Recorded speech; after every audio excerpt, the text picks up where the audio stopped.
Just Some Podcast Media. The thoughts and opinions on Just Some Podcast are of the hosts and guests and do not represent the views of organizations that employ them or they volunteer for. They are also not responsible for spontaneous black holes or nuclear wars that may occur. You have been warned.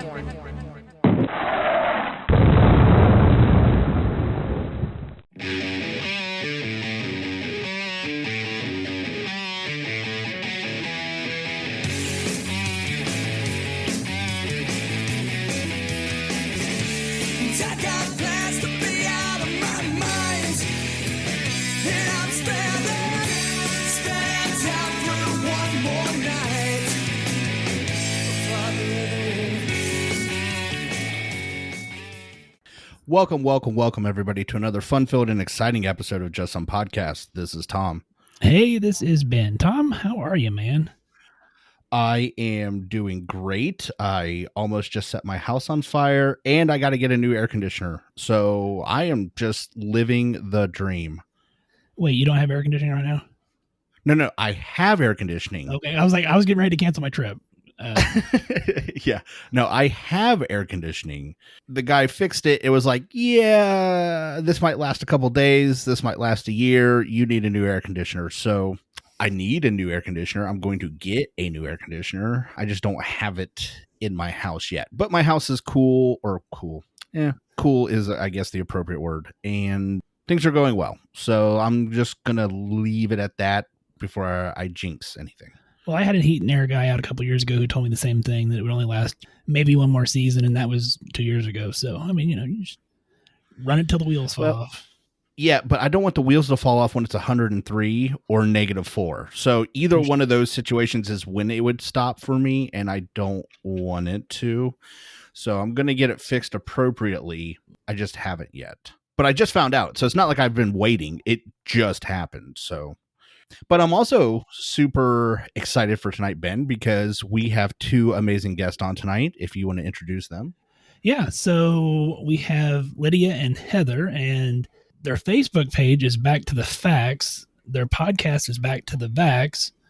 And you ladies want to say hi? Hi. Hey, guys. Our Facebook having a different name is because Facebook thinks it's helping when it doesn't let you use the word vax. So that's why that's different than our... Gotta love the algorithms. It's like, yeah. They're failing us with their algorithms. It's insane. So everybody else's air conditioning working okay? We all good? I live in Canada. We're all good. Only really rich people have air conditioning here because you only need it 2 days a year. Just open the doors the rest of the time, right? In Texas, we would die. Yeah, I was going to say, wow, Texas and Canada, yeah. About as different a pair as I could possibly imagine, So, no, I have a family member that lives in the Pacific Northwest, and he already told me about that. He's like, 2 years ago, I guess it got into the high 70s, low 80s, and they were freaking out. They're like, oh, what are people going to do in this heat wave? And for like 24 hours, it was like 81, and people were losing their minds. So I was like, wow. Must be terrible. Yeah. I say 81. Isn't that like mid-fall for Texas? I'm not sure. That's beautiful weather for Texas. Wonderful camping weather. It was about 81 here today, and it was like really hot. I was like, oh my God, it's so hot out. It's also -40 here sometimes. So that's true. Touche. Yeah. Take that. I used to live in Kansas around Bend, so I know it gets really hot down there. But today was like 84, and I was like, ugh, it was just hot enough. I was like, I don't like it. And it had been rainy, so maybe that's why. Just like that muggy, sticky, I don't like this feeling. But other than that, everything's going just great. So I am super excited to do tonight's episode, though. I've been looking forward to it for a while. I just didn't plan on setting my house on fire just like literally minutes before we started it, so... I mean, if that's how you celebrate, go for it. I mean, it's ladies, I'm just saying it was a big celebration in honor of you too. Thanks. So that's how excited I was. I appreciate that. Wait a second. Canada. What's your favorite hockey team? Oh, you're going to be disappointed. I don't like sports. I worked at a sports bar for like 3 years. And I'd always be like, go sports. Go sports. No, I'll take that as a draw as long as you didn't say the Canadians. As long as you weren't a Montreal fan, I was going to be okay. I mean, it was fun when the Oilers were doing well. I don't know, what is that, 13 years ago now? But yeah, I'm not really into sports.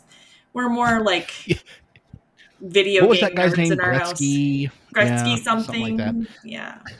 Hey, there you go. Hey, there's nothing wrong with that. I'm a big video game guy as well, so no, that's a good thing. Heather, you're not a Cowboys fan, are you? So, like, when there's a football game on, I ask what color When I'm there's rooting for. Yeah, I was gonna say, as soon as you started the answer with when there is a football game on, I kind of knew where the rest of this answer was going. All you need to know, Miss Heather and Miss Lydia, I don't want to leave you out of this because I know you guys got Canadian football, but let's just say you're watching American football, either one of you at any time. All you need to know is root for whoever's playing against Dallas, and that's all you need to know. Thank you, Ben. So you're an ass. I am. Anyway. I am. But that's what makes me lovable. So my husband's not into sports, and he has like these canned responses that can be said to anything, any sports game, like, oh, what a ludicrous display. Like, he just has like these really stupid canned responses, so he doesn't sound dumb. Yeah. Hilarious. Where's the flag? This is baseball. Oh, no. Yeah. I'm at foul. Yeah, there you go. See, it all works out. No, there's sports I don't like, so I mean, I get that. There's sports I really like, and you guys hockey's one of my favorite, and football's one of my favorite. I'm like, this is win-win, right down the middle, ladies. That's perfect answers. There you go. My husband, as long as you don't root for Dallas, that's all I need to know. Esports. I live in Dallas, so I should. Oh God. My husband will literally watch esports, which is like we watch Rocket League. Yeah, he used to watch a lot of StarCraft on like Day 9 Daily or whatever. He used to watch that all the time, and then okay, there's a couple other video games he'd watch. What's that card game that Blizzard did? Hearthstone. He'd watch that, and like he watched it a lot. Well, I was gonna say if it was Rocket League, He's probably watched Rocket League too. At some point, so. And Overwatch. He's watched a lot of Overwatch competitions online. I was never much of an Overwatch player, but I know that's a big competition sport. Like, there is a video game called League of Legends. They just did a whole documentary on it on Netflix. And I've never played it, but just watching that, I was like, ooh, maybe I need to pay attention to one of these things. Like, they're filling stadiums of people. It's crazy. Obviously pre-COVID, but they were filling stadiums of people to watch. And like the top players make as much as any athlete. Well, Ben, so tonight's episode's on esports. Oh, they do. That's the crazy part. Yeah. These kids are like 15 getting like free Teslas and making $500,000. I mean, just salary, not including sponsorships. I'm like, my goodness. So while other parents were always telling their kids, don't play video games, I'm literally punishing my son by making him play more video games. Like, there you go. You got to make daddy money. So there you go. You're horrible. There you go. Get it in. I am horrible. I know. I'm sorry. Tom, are you ready for your story that you may have missed? And the audience is going to think that I somehow knew we were going to talk about esports and stuff, but I did not. Well, Ben and Miss Heather and Miss Lydia can actually attest to this. We didn't talk about any of this prior to going on the air. Like, I prefer him to just shock me with what's going on when we get on the air. So, yeah, I'm ready, Ben. All right, Tom. So we are going to discuss the story, do mHealth apps protect user privacy?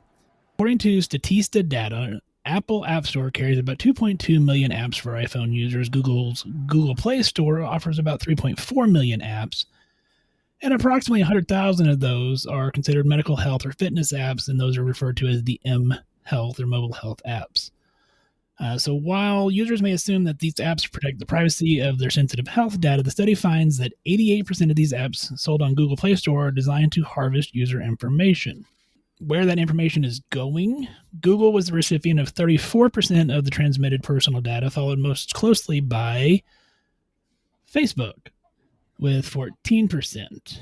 And then it also notes that 55% of the data collecting apps met the standards set forth in their privacy policies and not necessarily always HIPAA compliant. So the editors of this article are quoted as saying, "We must advocate for greater scrutiny, regulation, and accountability on the part of key players behind the scenes, the app stores, digital advertisers, and data brokers, to address whether this data should exist and how they should be used to ensure accountability for harms that arise." Tom, do you use any mHealth apps? And if you do, what are your thoughts? Well, I do use at least one that is on my phone. It's more for tracking statistics than it is for creating data or anything else like that. So there's good and there's bad to that. I've actually heard of something like this before. The United States military actually banned some units going overseas with fitness trackers, such as Fitbit or something like that, or any other equipment, for that exact same reason. We could literally track where these guys were at in country through certain means if they were wearing certain equipment like Fitbit, Apple Watch, stuff like that. So yeah, I've actually heard of something like this. And I'm also not shocked at all that companies such as Google or Facebook are the ones profiting from this, because I think we've talked about this before. You know, people are worried about the government tracking you, and you could say yes or no or whatever to that. But in honesty, Samsung, Facebook, Google, Amazon, those are the ones that are breaching your privacy. Those are the ones that are really tracking you. Yeah. So you can worry about FBI agents, all you want, but they probably aren't listening to you, nor do they care. But guess who does? The people selling you stuff. So they are going to legally or illegally get information and use it against you. And I shouldn't say against you in some bad way, like not that Jeff Bezos isn't going to blackmail me anytime soon, but I'm sure Amazon pays attention to everything I do or buy and has like a little Tom database on there where they can track all that stuff. So Miss Heather, Miss Lydia, you have any thoughts?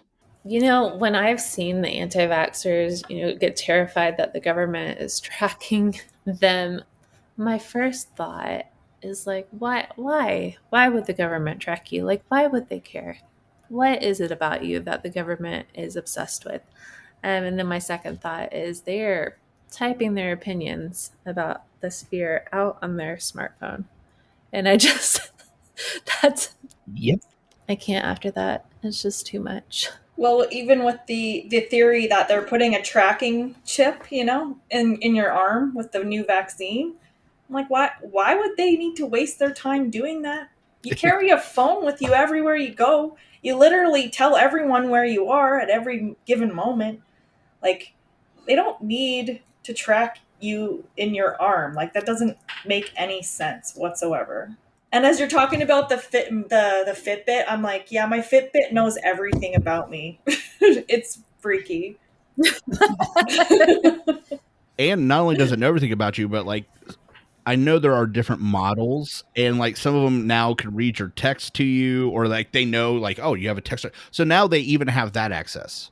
So they track where you're at, what you're doing, who you're around, who you're talking to now.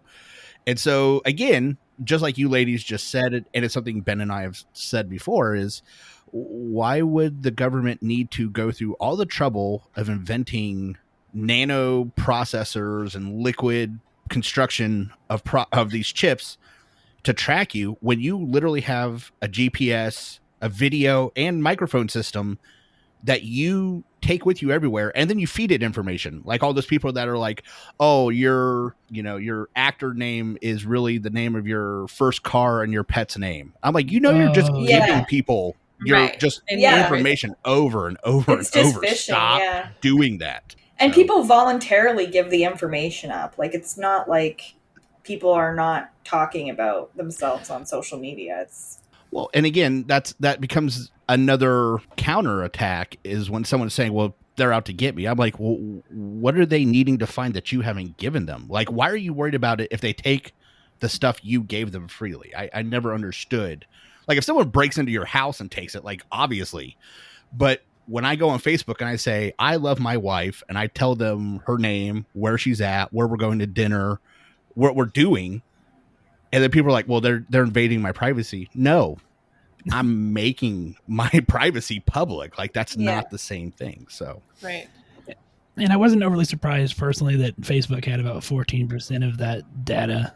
I don't know if you've had a chance to watch the movie on Netflix, A Social Dilemma, where it actually talks about that. But one of the lines in that movie that is just resonates with me is, if you're on Facebook, Twitter, whatever, and you're not paying for that service, you're not the consumer, you're the product. And so, it talks about how every video that you watch, everything that you do on Facebook, it tracks how long you're looking at that, and it helps them to later direct more ads back at you because, again, you're becoming the product that they're selling. But I think on some level, your phone also hears what you say.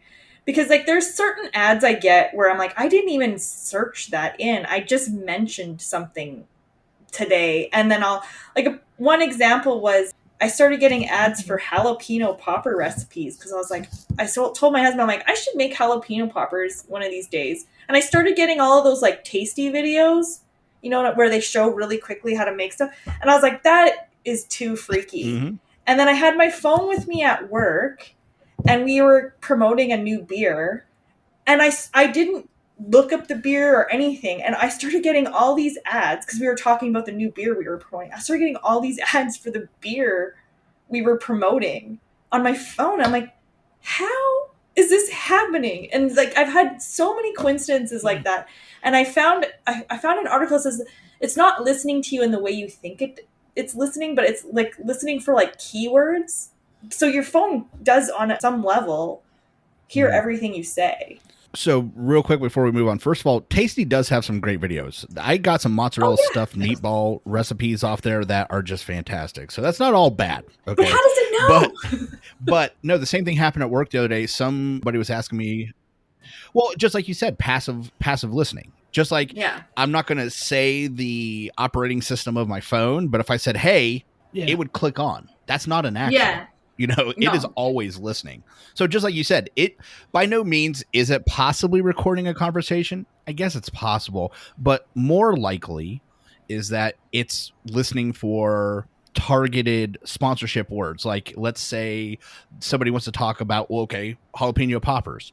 So anytime the word jalapeno, popper, cheese, cream cheese, certain combination of words are said, it now tracks and says, Lydia talked about this today at 3:00. And that's when you're going to start getting it. So, I had the same thing at work the other day with running shoes. We were talking about certain running shoes. Suddenly everyone's phone started busting up with Brooks or Nike running shoes. It's not a coincidence. And I used to be freaked out at first, but now I think we've just accepted it. Mm-hmm. I don't think it's a secret. I think we all know what's going on. So it depends on our societies deciding what we're okay with. So, yeah. I know it's not two dudes writing down everything I say for sure. Some people think it might be. I don't know. There's not two Keebler elves quick typing out everything we say. Oh God, they love EL fudge cookies. Put it back on the list. So Ben, is it time for your favorite part of the show? It is, yeah. And it's kind of funny that we were talking about, the social dilemma stuff, and now I'm going to plug all of our social media stuff. So, thinking. So you can find us on Facebook, Instagram, Twitter, and YouTube, all at Just Some Podcast. Our website is www.justsomepodcast.com. Our email, if you want to reach out to, is admin@justsomepodcast.com. Tom, if they wanted to help us out, what else could they do? Well, apparently they could just talk into their phone and then we buy need to stuff. figure out how we can become targeted advertising. We need to. Who do we need to call? Well, realistically, what they need to do first is go to our page, scroll down to just about the bottom. They'll see the Amazon affiliate link. Click on that, and then talk into your phone. Whatever pops up in your cart, buy that. We get some proceeds from it. Doesn't cost you anything extra. You won't even know we were there. Much like the secret government office person that's listening to all your hearts and desires, and then it helps out the show. We love it. So Miss Heather, Miss Lydia, would you guys like to plug anything social media wise? Yeah, so our Facebook page is Back to the Vax. Our actual name is Back to the Vax, VAX. Our website is www.backtothevax.com. And we will make sure that we drop your guys' links down in the show notes below so that everybody can find you. Tom, let's take a short break, listen to our advertisers. Click on that link too. That's another way you can help us out. And then on the other side, we'll be back talking more with Lydia and Heather about being back to the vax. So, are you lacking financial direction or need a second opinion? If so, My NP Advisor is a virtual financial planning practice that focuses on working with nurse practitioners, and they've developed a unique process that evaluates 5 key areas of your financial life. They call it the Check My Vitals procedure, and for $500, it addresses some of your biggest financial concerns, like, am I saving enough to maintain my lifestyle in retirement? Is my family protected from a catastrophe? Do my investments match my tolerance for risk? Listen, if you have more questions than answers, then you're probably due for a checkup. So, click on the link in the show notes to learn more about the 5 benefits of checking your vitals. And if you're ready to move forward, you can even schedule your appointment directly from that link. Yeah, the link is down in the show notes. It's a great place to start. Securities and advisory services offered through Royal Alliance Associates Incorporated, member FINRC SPIC. Additional advisory services offered through Premier Financial Partners LLC. Neither Royal Alliance, My NP Advisor, Primary Financial Partner, Just Some Podcast, or any other guest or affiliate. All right, so ladies, I don't even know how I happened upon your page, but I did, and I was excited to see this, and then I immediately thought that this would be a good story for our show. So can you kind of give us the premise behind, I mean, obviously with, I would assume that the people who are listening can figure out that with it being back to the vax, kind of what it's about, but can you kind of fill us in a little bit on transition, and then we'll kind of go back and talk more where you were at and where you're at now. I was an anti-vaxxer for over a decade. I worked as quality control chemist for a pharmaceutical company, and I started out as a very pro-vax, pro-science person. I got a flu shot while I was pregnant. I went to all my prenatal appointments, and I fully planned to vaccinate my children. When I had my daughter, I had a C-section that I felt a little pressured into. And when I was struggling with breastfeeding, I asked my doctor for help, and he didn't really give me much help other than, like, don't be so brokenhearted. If it doesn't work out, there's formula. And so I went on online forums to ask other moms for help. And one of the forums I had found was Mothering, and Mothering is a very crunchy, hippie forum that they have like a whole entire section of their forum devoted to anti-vax and delayed vax rhetoric. And when I asked for breastfeeding help, the women were very helpful, and I was able to continue breastfeeding my daughter. I didn't really pay much attention to the vaccine stuff because I had, like I said, planned to vaccinate my child. It wasn't until I took her in for her 2-month appointment that I started questioning vaccines, because she had a very bad reaction, or what I perceived to be a very bad, scary reaction. She had a long, protracted, high-pitched cry. She wouldn't breastfeed. She wouldn't look at me. She would sleep these like deep sleeps in between the crying, and it scared me. And when I called the health nurse, she kind of blew me off. She had said, like, that sounds pretty normal to me. It's, I know it's scary. You're just a first-time mom, and this is going to pass. But if you're really worried, you can take her to the emergency room. And I kind of felt silly, embarrassed, but also still worried, and didn't feel like I had my questions answered. So I went to the forum, and I told them what happened, and I was informed. They told me, like it says in the inserts, that your kid has a high-pitched cry. They should never be vaccinated with DTaP again. Your daughter probably had cryencephalitis or DTaP cry, where her brain was swelling and she was in immense pain. And that's why she reacted the way she did. And so I believed them. I mean, they showed me enough stuff to scare the pants off me, Like, I just couldn't continue, at least at that point, vaccinating with the DTaP. At our 4-month shot, I did Prevnar, and we do it's called MenCon-C. It's a conjugate meningitis vaccine for infants. I did those 2, and she had virtually no reaction to those. But I kept reading on the forums and getting this curated information on vaccines that I just eventually stopped vaccinating altogether. And it just became like a cheat code to prevent every single illness, condition, ADD, autism, everything. It just became this cheat code to prevent anything wrong from ever happening to my child. And I continued that way, had 2 more kids. They were completely unvaccinated. And then COVID kind of made me reconsider everything. So that's how I became an anti-vaxxer. And then that's how I kind of came out of it. People started getting all weird with the toilet paper and, stockpiling food and rationing milk. And I was like, oh, okay, well, maybe some bad things are coming our way and I should reconsider vaccinating because we might lose like infrastructure and healthcare and who knows what. So I just started reading and I found one trope I really believed in. It was disproved, and that was the blood-brain barrier trope. I thought that it happened at a certain age, and I was trying to find the age that it happened. And to my surprise, there was no research on that, and babies are born with an intact blood-brain barrier. And so I thought if I was wrong about that, I could be wrong about everything. And that's how I came out. Just in listening to that, and it may not have been intentional on their part, but I mean, it sounds very predatory. Oh, yeah. I mean, in that you were, a first-time mom, you were freaked out, rightfully so, and you were kind of blown off by the health nurse, and so you reached out, and then it's amazing how quickly they were able to convince you, I guess. Yeah, like I'm not illiterate when it comes to science, right? Right. Yeah. I would say a chemist usually aren't illiterate when it comes to science. So Heather, what about you? Yeah, so I grew up vaccinated and I got shots in my 20s. I'm 30 now.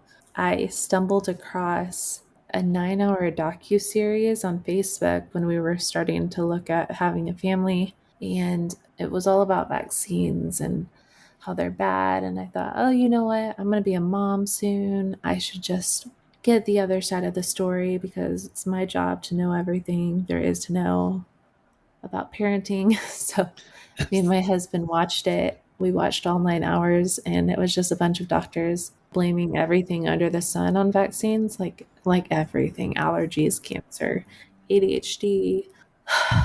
I mean, there's probably sneezing even on vaccines, everything. And so by the time I was done watching that, I was horrified because one of my biggest fears was SIDS, and they basically said SIDS is exclusively caused by vaccines.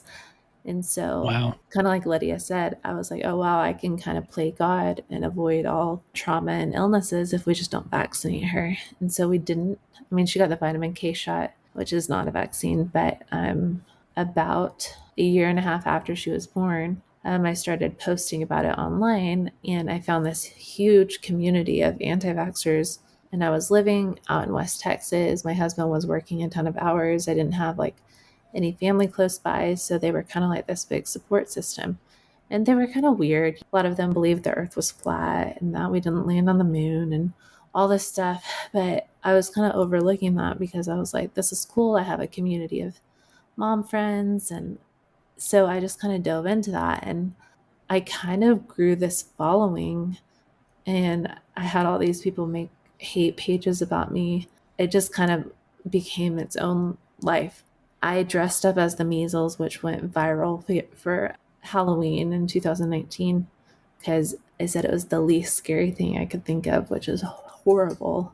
I think the month after that was the measles outbreak, and I just felt terrible. But a few months later, I kind of was starting to rethink everything, and I was just like, you know what? These people are really extreme. Like, I still give my kid Tylenol. I still give my kid Motrin. We still do antibiotics. I don't think I am the same as these thousands of people. And so I kind of posted something. I said, I'm not a fan of vaccines, but I don't think it's fair to say that one vaccine hasn't saved one life. And, public schools, they're their own entity. I think they should be allowed to decide if they want to require vaccines, and your kids don't have to go to that school. And I know you pay taxes towards schools, and just like you pay taxes towards roads, but you don't get to decide on the roads. So you don't get to make the rules for the schools. You just don't have to send your kids there. And that was obviously met with a ton of hate. And I'm talking like thousands of people hated me. And so I was kind of horrified. I was like, wow, I can't even have a moderate opinion. They were really upset that I said one vaccine had saved one life. They were very upset by that. And so I was like outcasted by the group. And that led me to start kind of reading real science and talking to real scientists and real doctors. And not that the anti-vax doctors are not real doctors, but science-based doctors. I started listening to those. And by the time this past January came around, I was talking to my friend who really had helped me become pro-vax by just listening to me and talking to me and things like that. And she said, I really think you're pro-vax. And I was like, well, I don't know. I'm still hesitant about certain vaccines like the Gardasil vaccine. And she's like, yeah, but you believe in vaccines for everything else. Like, you believe in vaccines, you're pro-vax. And I was like, oh, wow. And then I kind of came out with it, and that just kind of took off all on its own. And I just kept reading more and more and more and becoming more and more confident in it. And so I got my COVID shot. We started vaccinating my daughter. Nothing happened. And yeah, so Lydia reached out to me and told me she just got her kids up to date. Let's try to make this a thing to try to help other moms escape the cult, which it is a cult. I stand by that. And that's how Back to the Vax took off. Well, first of all, I want to thank both of you for coming on the show, because obviously you guys talk about it all the time, but it's important for people that may be on the fence or maybe feel like you were just describing, like, I feel like I couldn't do anything else or I had all this pressure. It's good for as many people as possible to hear someone say, hey, I've seen both sides of the fence. And also, I wanted to say a big thank you for not just getting vaxxed. Obviously, Ben and I are pro-vax, but it has been my experience that most people that are anti-vax are just anti-vax. That's all they want to be. They don't want to hear anything else. It doesn't matter what evidence or information you give them. They will always find some piece of information that they will contribute and say, this means I shouldn't be anything. And for two people to come out and say, hey, look, I was anti-vax. I kept an open mind. I actually read through some information. That's what led me to a different decision, is to me as important as the vaccines. For someone to say, hey, it is possible, you need to take a look at all what the science really is saying, is incredibly powerful. And I think more so than possibly we can even guess. I mean, for people out there that are anti-vax to hear this is going to be very, very important. So I really want to thank both of you for taking the time to talk to us. Well, thank you. And that's our goal. I mean, if we can help parents to come out of that fear-based mind. The anti-vaxxers don't think we're anti-vax. Like, we weren't severe enough to be anti-vax to them. I think that's why we think it's kind of a cult. It's like when anyone leaves a cult, they're like, you were never really one of us, like, just to kind of disparage us and make sure nobody else takes the time to listen to what we have to say. Yeah, it is very cult-like. I believe that as well. And I have seen, just in the stuff that you guys have posted on your page, you get an intense amount of just vehement hate from people because you're speaking out against their core belief. I mean, you talk about it being a cult. I'm not a Scientologist. I've never been a Scientologist. I don't know anybody that's in Scientology, but I mean, it sounds very similar to that as far as, once you say you're not an anti-vaxxer anymore, you're just, you're shunned completely, and you're worthless and horrible. And I mean, it's just horrible to see the stuff that is posted. It's kind of funny sometimes too. Like, I had this weird conspiracy theory made up about me. They assigned me a code name, and I work with the Russians along with the CDC. And it was this really elaborate story that they made up about me, and I couldn't have even made it up myself. It was so off the wall and wacky. And I laughed at the guy until he said that he had called social services on me because I posted a picture. My toddler was in the emergency room he broke his collarbone while sledding, and I had to take him in, and he had a little mask on and I had a mask on, and he was behaving himself, and I posted, I was like, he's 2 and he gets it, And he had said I was abusing my child, and then he had said that he had reported me to social services, and then it wasn't funny anymore. I just had to block him and whatever. But yeah. Wow. Some of them are really. They're wearing a mask. So yeah, it's the stories they tell about us. They're sometimes they're funny, but sometimes they're scary. Honestly, the fear mongering that again, to me, that's an indication that inherently they know something's wrong with their point of view, because the only way to keep people in line or agreeing with them or to try and stop people from arguing with them is to use fear. Because I have probably said some very mean things. I shouldn't say probably. I'm sure I've said some mean things about anti-vaxxers. But honestly, if an anti-vaxxer wanted to come on the show and talk to us and have a legitimate conversation, I would be, let's do it. Like, let's have this conversation. Like, let's really throw it out there. And I have found when someone is not willing to have that conversation, then that's when you know that's the flaw in their logic, is that they don't want facts. They don't want legitimate arguments. They don't want evidence. They just want you to agree with them. Yeah. And anything you do that does not agree with them is a threat. They want to hold that idea that they can protect their children from everything is so appealing that they'll do anything to protect that. And I can admit, as a former anti-vaxxer, that I've had some pretty ableist, horrible, disgusting thoughts that didn't change until I came around. Like, this idea that vaccinated children, especially autistic vaccinated children, are basically injured and damaged. I legitimately thought that. I had really horrible, horrible ideas of what autism was. And I'm so glad I came around on vaccines, because it also helped me understand that my own son is autistic. And I either would have spent our lives denying that or done whatever kooky thing to try to cure the damage of however he got damaged. So for me, it's been nothing but miraculous that I decided to pull my head out of my ass and get my son assessed and go through evidence-based therapy. And he is thriving and he is doing beautifully. And so, like, I am just so grateful that I was able to see the light, and I've made sure to apologize to the autistic community over and over, because I feel so ashamed of how I saw autism before I changed my mind on vaccination. Wow. Again, this is one of those positive lights of truly keeping your mind open. People say all the time that I have an open mind, but they don't.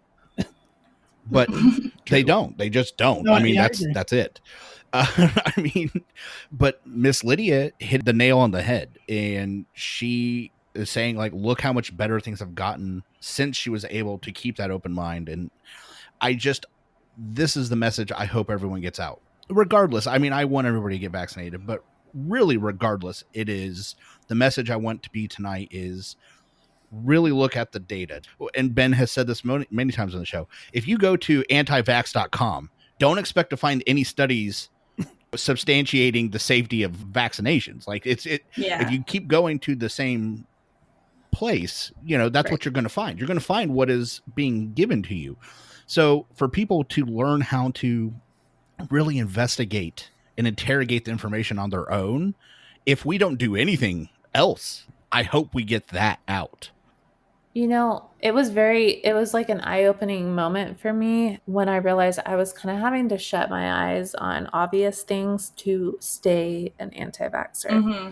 Because I would look at all of my friends whose kids were getting vaccinated, and all of their kids were always fine. I mean, everyone that I would know was fine. And then only online in this anti-vax world, I saw all these quote unquote vaccine injuries. And when I started looking into them, they're like, yeah, a few months after my kid got a vaccine, they started developing autistic tendencies. And I'm like, but what? Like, I just couldn't get there. And there's a story about a girl who co-slept with her baby when she was drunk or tipsy or whatnot. And she died of SIDS overnight. And the autopsy showed suffocation.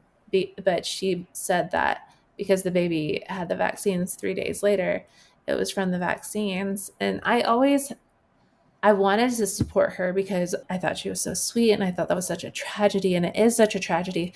But the whole year after that, it just it was like I was forcing myself to believe that, but it just did not make sense. Nothing, like so many of these stories were not clicking logically with me. And I was at some point, I felt myself having to just push forward and ignore what I was starting to realize was not true. It was hard. I get called a liar all the time. My son was unvaccinated and he's autistic. And they'll tell me, like, it must have been what you ate while you were pregnant, or you didn't eat organic enough, or you were exposed to other like, they can't accept that my son was born autistic, even though I ate organic and meditated and did yoga and did all this crunchy stuff perfectly. I had a natural birth, and they can't accept that my son just has autism. And they'll even like go through mental gymnastics to say that it's the vaccines I got. My vaccines I got as a child made my son have autism. Like, it's always the vaccines with them. It can never be anything else. And real quick, Ben, before, because I know where you're going to go, so I want you to go there, but she just said something that made me think. So, because you said a lot of these same people, by the way, Miss Lydia, you keep using the word crunchy, and now I'm going to be using that constantly, just so you know. So I'm like, oh, that's a perfect adjective for this. Because you said that these people seem to tend to fall in the same groups, like flat earthers. There is a great documentary on Netflix, and I want to say it's Behind the Curve. It's either Beyond the Curve or Behind the Curve. Either way, the point of this is that if you watch it, you can literally see what Miss Heather and Miss Lydia have been talking about. These people are convincing themselves that their world is flat in this documentary. And even though they do experiment after experiment that keeps proving that their world is round and rotating, they keep saying, oh, well, it must have been interference. Oh, something must have triggered this mechanism. Oh, well, this is what the problem is. It's never that they're wrong. It's always that something else is wrong and it affected their study. So even though they spent tens of thousands of dollars on like laser range gyroscopes and all this other stuff to prove how the world is flat, the conclusion was always it's not. And even though they had all the evidence in the world hitting them literally in the face, they just kept making excuses so that they could perpetuate this, the world is flat. And that sounds exactly what you're saying with the anti-vax movement, which is no matter what you do, and that's what I was hinting at earlier, no matter what you do, no matter what you say, they will put something in place to justify or make the conclusion come out the way they want it. And it doesn't matter how much proof there is showing it's false. Mm-hmm. That's the narrative that they're going to rely on. And so when you said that, it just clicked in my head. I was like, I saw this movie. It was for a different subject, but it was the same result. They had just convinced themselves this is how it is. I saw it too. And when I watched it, and here's what I was an anti-vaxxer when I watched it. And I just thought to myself afterwards, like, they're just making these flat earthers, like it's a psyop to make anti-vaxxers look stupid. They're just trying to lump us in with all of these people that believe these crazy things to make us look crazy. Like, that's what I legitimately believed after I watched that show. And I'm really embarrassed about that. But yeah, you really do jump through all kinds of mental hoops to hold on to the belief. Well, and I want to I'm sorry, Ben. I'm going to give it back to you. Just let me, but the editors. Well, I shouldn't say just the editors. The people that made that documentary really went out of their way to just let the people talk, right? Because and so they proved their own point by letting them. Okay, tell me how the world's flat. And then all of a sudden they'd say something. They'd be like, well, what I meant was, and then they'd come back and they'd be like, oh, what I really meant. And I'm like, so it was a great point that the director and the editors of the movie did is they didn't have to do anything foolish to make the flat earthers look foolish.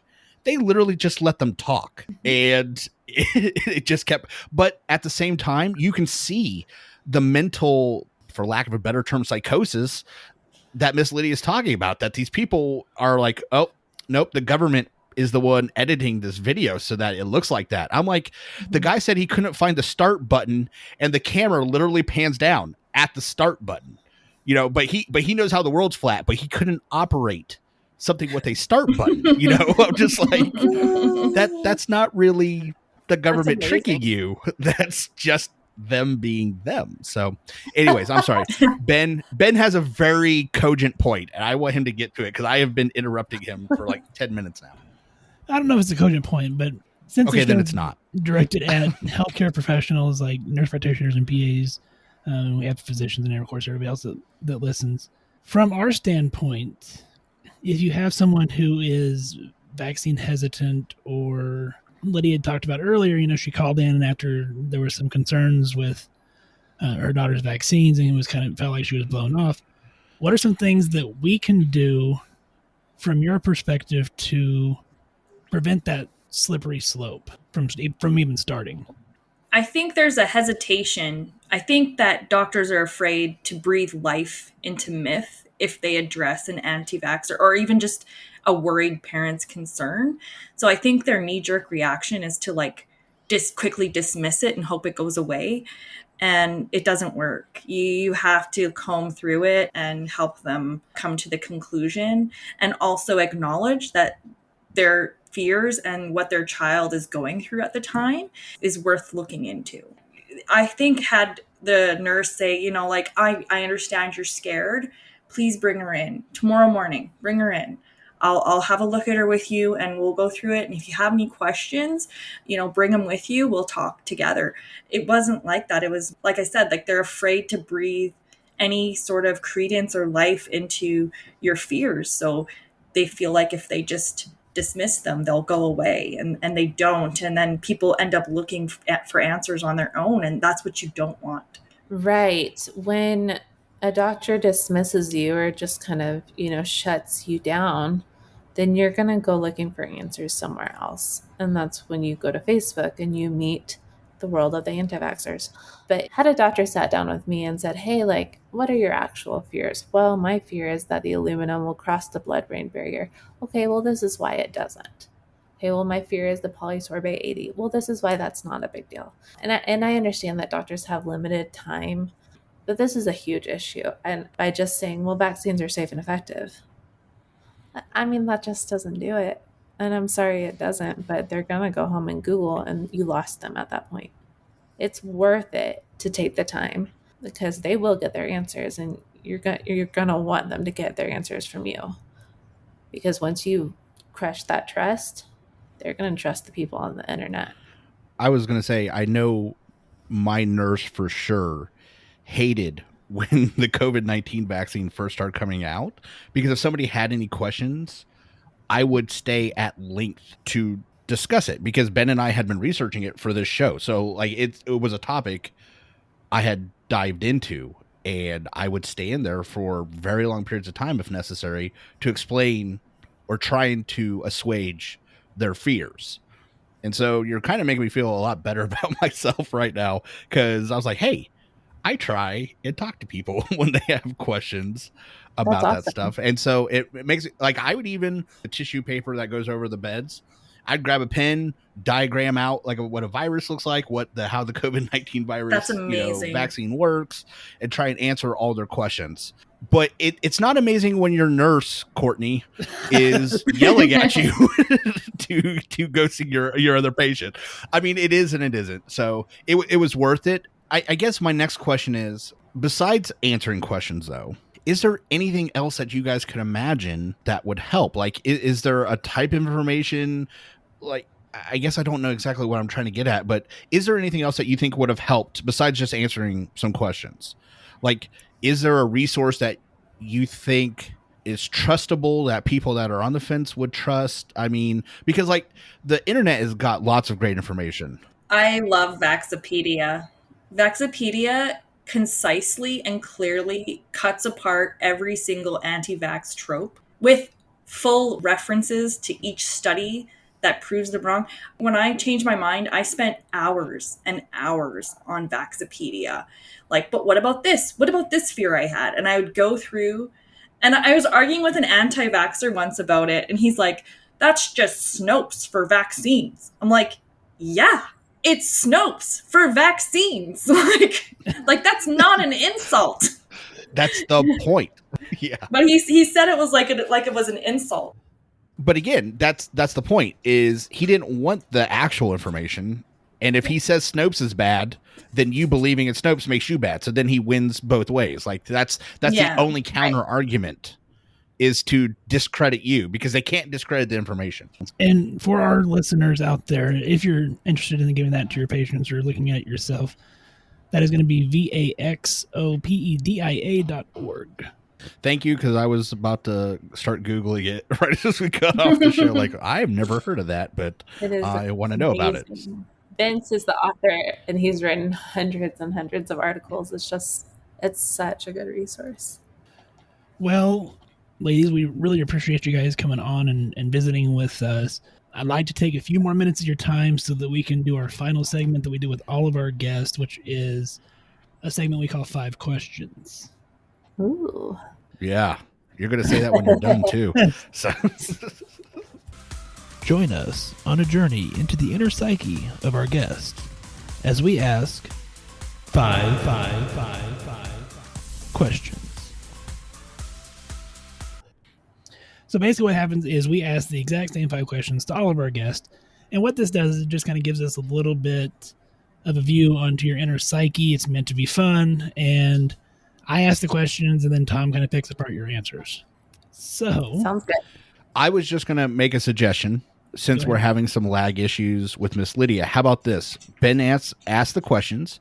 Miss Heather answers. Miss Lydia, when you hear Heather done answering, then you answer, and then I'll make fun of both your guys' answers. Sure.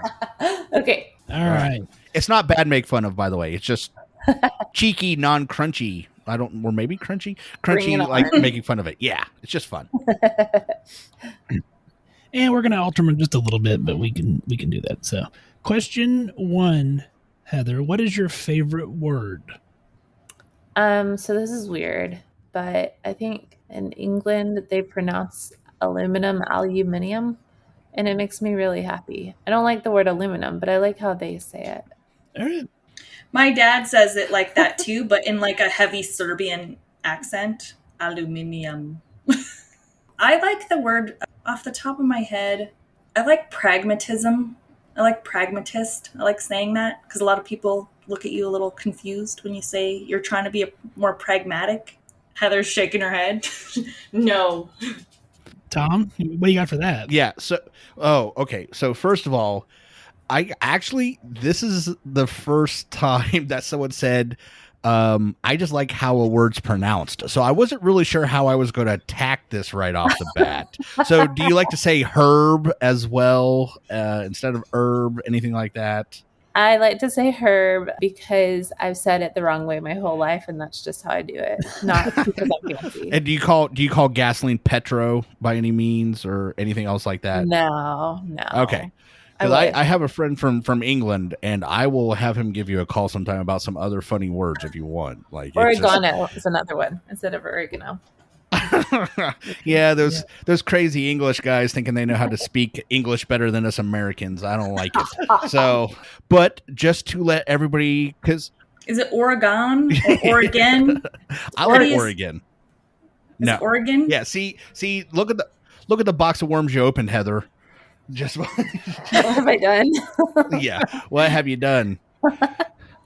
So, and then Miss Lydia took the words out of my mouth because I was like, how pragmatic of you to like that word. But then she said it. I was like, oh, she kind of ruined my joke. So, yeah, I don't know. And I'm not really shocked that a Canadian wants to be pragmatic. Isn't that what you guys are like known for? So there you go. I find like as an anti-vaxxer, you're the opposite of pragmatic. Like you don't look for like the most simplest, like obvious. Yeah. You're like do all these like calculations and you know that meme with all the numbers floating above the person's head. Like you're just trying to find the most complicated way. Yes, the lady she's watching. Yeah, no. And so ever since I've changed my, I'm like I'm an aspiring pragmatist now. Well, I don't want to make fun of that. That's great. I just want to make fun of someone saying aluminium. So there you go. So question 2. Question 2. Heather, if you could do any job in the world other than what you currently do, what would it be? I would definitely want to be an emergency medicine doctor. Okay. And if I could go all the way back and go back to school, I definitely would have been a midwife or an OB for sure, because I love all things to do with birth and labor and babies. Okay. Well, first of all, both of those jobs are gross. Okay. 'Cause I've done the ER and I've been involved in labor and delivery, and both those things are disgusting at their very nature. So, because realistically, if you look at both professions, you're yanking things out of people's bodies at some point. So, I mean, it's, and I would like to say it is not too late, ladies. You guys can always go back and travel the road and go down emergency medicine or OBGYN if you want. We talked about that, yeah. Yeah, I could see ER. Okay, I've been an ER nurse, loved it. It is not the greatest for family life. I'll say that, being ER schedule. But no, there's not really a chance in hell of me wanting to volunteer to do OBGYN full time. Nope. That's just nope. So I appreciate you, Miss Lydia.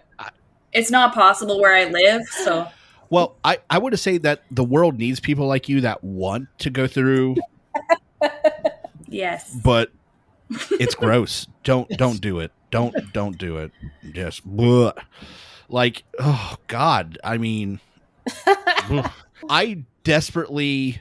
I love it. I can watch it all day. Like, I love it. Watch it? Oh God, no! I didn't even want to be in the room when it was my baby. Oh yeah, no, yeah. Oh, it's gross. It's so cool. No, it's the coolest thing ever. Like, but a lump of something falls out of a person's crotch. It's so cool. That is not cool. It. Yeah, literally. Oh my God. It's like poop. It's like pooping out of water. Yeah. I mean, I don't think you want to go into midwifery if it's pooping it out. That's a different part of the body. But but it feels like that. Ma'am, I'm gonna. I have 3 kids. It kind of feels. I'm gonna have to go with your expertise on that part. I'm just telling you, if at any point in my women's health rotation I said, so then I'm just gonna reach into their butt and pull out the baby, I would have just failed. It's like that's an instant no-go. No, so, no. Wow. Just saying. Well, then it just got way less gross. Yeah. Question 3. Man, that went off the rails. Wow. Okay, question 3. Heather, first car. Think back to your first car. Was it a stylish ride or a ride you'd want to hide? It was freaking awesome. It was a Honda Civic, and I know it was just sturdy, and I don't have it anymore because I was driving. Nice. I was driving down the road on the highway, and the car opposite side of the highway is driving the other way, and their tire flew off. It flew in the air, bounced across the highway, and landed on top of my windshield in front car and totaled it. And I'm very sad. Wow. I mean, I'm glad I didn't die, but, you know. Now, how can you relate that to a vaccine? How can you relate that to a vaccine? I don't know. The driver was vaccinated. Yeah, vaccinated is the Honda Civic. Anti-vax is the tire. So that's what happened. So, There you go. all right, Miss Lydia, let's hear about it. I had a 1982 Oldsmobile Omega. That was my first car, and I was 18. And so it was like 1999 when I had that car. Wow. So you got an old Oldsmobile for your first car? Yeah.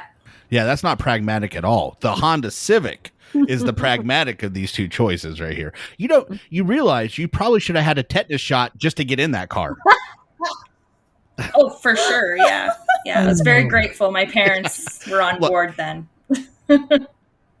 Yeah, and let me be clear. I'm not opposed to any person having any car for your first car. I think it's great.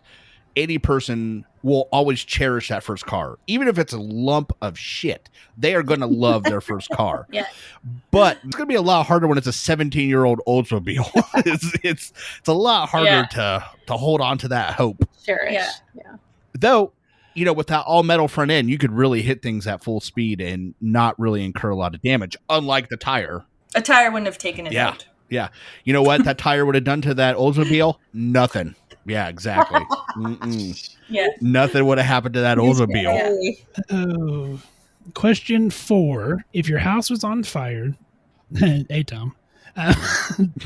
If your house is on fire, everyone, including your pets, are safe. Other than pictures, what's the one thing you want to get out of your house? Okay, so I'm an over preparer, so I actually bought a fireproof, waterproof bag with all of our documents and with a hard drive of all of our photos, and I put it by the front door for if our house catches on fire, so I could grab it. That's smart. Oh, Yeah. no, that's fantastic, by the way. That's very pragmatic. It's very Yes. pragmatic. Miss Lydia, what would you get? So everyone is safe, and my photos Correct. are safe. Well, yeah, sure. We'll just leave it at that. Oh man, did you say photos Yeah, or no? you can't photos? grab your photos. Well, that's an easy Yeah. one. That's why we took it away. Oh, okay. I would probably grab my computer because how I'd entertain myself in the hotel room after my house burns That's down. a good point. I'd grab my computer. Priorities. Yes. Insurance will replace everything else. Photos. I didn't realize how common that answer was. 'Cause that's what everybody said before was their pictures. I was literally watching a movie or TV show today or yesterday, and they woke up the mom and they're like, Mom, she's like, it's house on fire, grab the pictures. I was like, what the hell? Like, I can't get away from this answer. If you tell someone their house on fire, they're like, I gotta grab all the pictures. And I'm like, All right. Question 5, last one. You have $9.18 in your pocket. You're at a convenience store or a gas station. What all do you buy? I get a Three Musketeers bar, a mocha iced frappuccino in a bottle of water, and that probably maxes out how much I spent. That I'm so boring. Gosh, No, that's no, and Miss Lydia, just to let you know, I did some quick math. $9.18 US is $11.36 Canadian. So you actually get the slight. So you got $11.36 to work with, More just to be money. fair. Yeah. Okay, so I get a bag of Hawkins cheesies, which is a bag of Canadian cheesies that you guys don't have. That is delicious. Hold on. And What's I a get cheesy? A Diet Dr. Pepper. Hold on. What's a cheesy? You don't know what what's a cheesy is? It's like a cheese puff. Oh, like a Cheeto. like a Cheeto. Cheesies. No, It's like a cheese puff, like a Cheeto. We just call them cheesies. Cheeto. Yeah, we're having a lot more than lag issues. We're having some communication issues, even though you speak air quote English. Yeah. Okay, cheesies. That's a hell of a okay. All right. So we got cheesies. Yeah. And it's a brand. It's called Well, Hawkins now I'm gonna have to order some off Cheesies. Amazon. And then I would grab a Diet Dr. Pepper. I would get like some gummies, like Swedish berries or wine gums, which I think you guys also Hold don't have. on. Wine gums? But I love. And then I would buy some scratch tickets. Hold on. Wine gums? Yeah, they're like chewy. They're like candies that they don't have alcohol. Yeah, they're called wine gums. You lost They're Todd. like chewy candies, like a jujube, but like way Gotcha. chewier.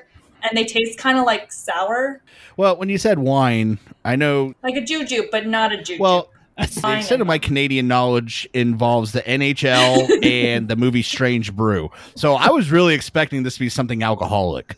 So I was like, hey, hold on. You would put buy the that. wine right into the gummy? This is win-win. Okay. Well, America is really behind. Oh, and Well- Letterkenny. the last thing I would buy would be scratch tickets Because your house burned usually down. I'm at a gas station. I live in the middle of nowhere, and we have to drive like 2 hours anytime I leave town. So I like to stock up on stuff, and then because my husband always does the driving, I would buy scratch tickets too, and I sit there and I scratch the scratch tickets while he drives. All right. I haven't really won more than $20 though. Which is going to be like 15 Americans. So, yeah. Yeah, exactly. See, Yeah. everything in Canada seems to be winning right now. Like they get more money. Yeah, just So, Yeah. Tom, I looked up these Hawkins cheesies on Amazon. And yeah. How much? It went $12. But What? for a 3-pack. But it paired Okay. them with and these are apparently from Canada as well. Old Dutch ketchup chips. Yes. And Canada Candy Coffee Crisp Chocolate Bar. Yes. Those are all chips. good. Ketchup chips are good. I like ketchup and chips, so I can't say anything about that. So let's dive into this real quick before we get you off the air. Tell me about the gravy fries. Is this something we should be trying down here in America? Absolutely. Okay, so in Wisconsin, they actually have cheese curds. They're called squeakers. You know what I'm talking about? The squeakers. They're like cheese, like the cheese curds. Yeah, they have those. But we have Wisconsin. them. But we have those here too. Yeah. And so poutine is like what it is they put the cheese curds on the hot fries, and then they pour gravy on top, and then you eat that, and it is delicious. You can do it with mozzarella, like shredded mozzarella too, but it's not the same. I don't know. Yeah, but we're talking gravy on fries. But the cheese, it's the cheese. I don't know. The cheese curds. The cheese is the key. It's the cheese is the key. Wisconsin and Minnesota are basically like little Canadian states that have invaded America. So I don't know how much I trust them right off the start. And they got that one place in Wisconsin, like the Dells. So they're part Dutch now. Like, I don't trust anything about this. They're foreigners in America. That's what I say about Wisconsin. Stop it. Well, that concludes 5 questions and a little bit of Canadian food trivia, apparently. I'm getting some Hawkins cheesies. If you want to find us, we're on Facebook, Instagram, Twitter, YouTube, all at Just Some Podcast. Websites, www.justsomepodcast.com. admin@justsomepodcast.com is our email. Heather, you want to give them your information? Did they want to find you again as well? Yes, you can email us at backtothevax, VAX @gmail.com. Find us on Facebook, Back to the Facts with an F, even though we are Back to the Vax, or backtothevax.com. Awesome. Well, that concludes our episode, Tom. It was a good episode. I felt like I'm hoping that this gets people's attention, that it is potentially possible to come back to evidence-based science. There is hope. Yes, there is hope. Oh, I thought you were going to say it is possible to get cheese curds and gravy on fries. It is. I was like, yeah, we established that. Yeah, and cheesies. But no, but I know I said it during the show, but again, I can't stress enough how much I hope, if nothing else, people start to look at all the information. I mean, again, I'm pro-vax. I hope everybody gets vaccinated. But if there's anything ever that you just feel like you're dead set on, maybe keep an open mind and try to make sure you get all the information on a subject, especially for the healthcare providers listening. You just heard from 2 patients that possibly would have never even been involved had someone just taken the time to be real, sit down and answer some questions. So take care of your patients. Make sure you keep an open mind. Get all the good information out there. That's what I hope everybody gets from this episode. Your hope isn't misplaced. Heather and I have a small private group also called Back to the Vax on Facebook. We have about 45 members right now. They're all former anti-vaxxers, and we all support each other through ours and our children's first vaccinations.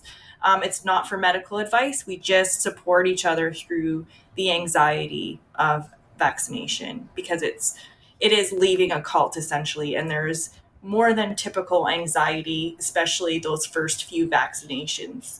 Even though your brain knows that's the right thing, your heart is still petrified.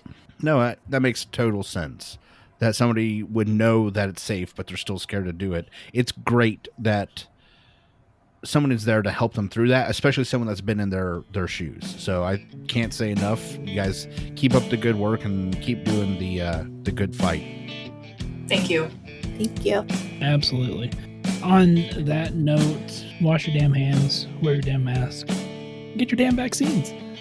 Have a great week. Hey, everybody, stay safe out there. Practice swearing just to pass the time. Lately I see why I am alone. I caught some road rage and I thought